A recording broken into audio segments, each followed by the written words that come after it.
Shesha, how are people in Chennai reacting to this massive experiment which is being undertaken by ISRO?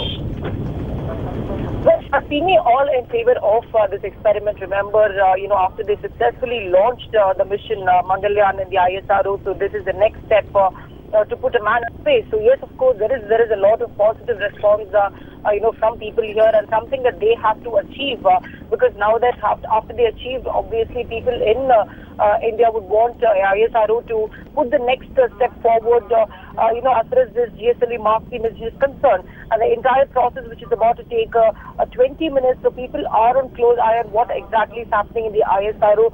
What kind of module is this, and what are they planning to do? Because yes, this is a big experiment for ISRO, but we have to wait and see how it's going to turn up. A high positive response, Simi.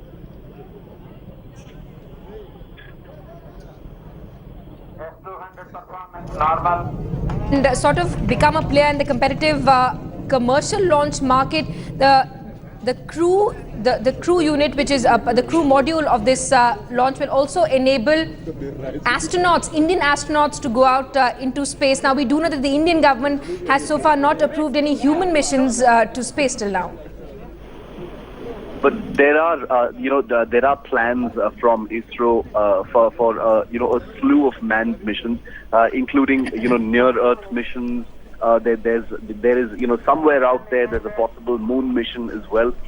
So the simple fact is, with the International Space Station out there, it's expanding, every year. The logical next step is to be able to put, humans into space. China has been able to do it.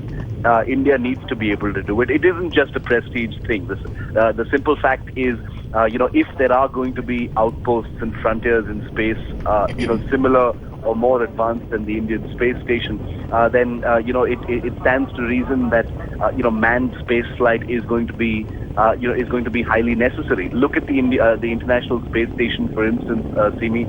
It needs to be resupplied, fairly often. Most of the missions that go to the International Space Station, of course, are unmanned missions, but it's manned throughout the year. So countries like the US and Russia have mastered the art of sending humans into space, out of necessity. It's not a prestige issue anymore. The International Space Station is too important, for that sort of thing not to happen. Now, India doesn't have any outposts in space just yet. We've got satellites. We've got ambitions to, to expand our presence in space, but to be able to prove that such technologies are possible.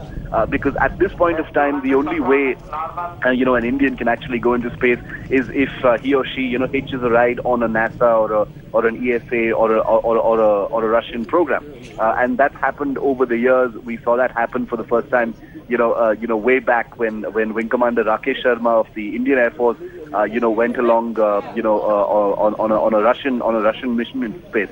But the simple fact is now, proving the capacity and the capability of a crew re-entry module is extremely important. It's also the logical next step.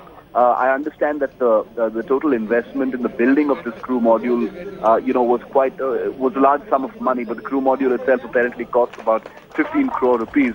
But the ISRO's thought process basically is, this sort of thing can be tested, very, very few times. And it perfectly fits this kind of mission to be able to test it, because they need to get cracking on, proving this technology so that, when the time comes to actually do this sort of thing, they've got it already ready and prepared as a sort of building block in terms of space technology is concerned. But on the other hand, you're right in saying, as far as human missions are concerned, they might seem quite distant right now, because we're still taking the first big steps as far as space launches are concerned. But remember that 2014 has been a dramatic year for Indian space missions. Simi, we've got the Mars orbiter mission that's happened. A slew of PSLV missions have happened in India as well. So there's been steady progress. The ability to communicate in deep space, send a probe all the way to Mars. All of those missions have really boosted confidence for ISRO and the government's confidence in ISRO, and allowed it to actually set out in this. Absolutely. High expectations from ISRO. In fact, Prime Minister Modi himself had attended, been present for that Mars mission. So obviously the government also looking at eyeing ISRO as as an organization that can actually also help the economy as far as foreign investments is concerned. This successful launch will enhance India's capability to be a competitive player in the multi-million-dollar commercial launch market, as well as Shiv Arur, our deputy editor, is explaining. Shiv and Shisha, thanks so much for getting us updates from the ground. We're going to keep coming back to you for more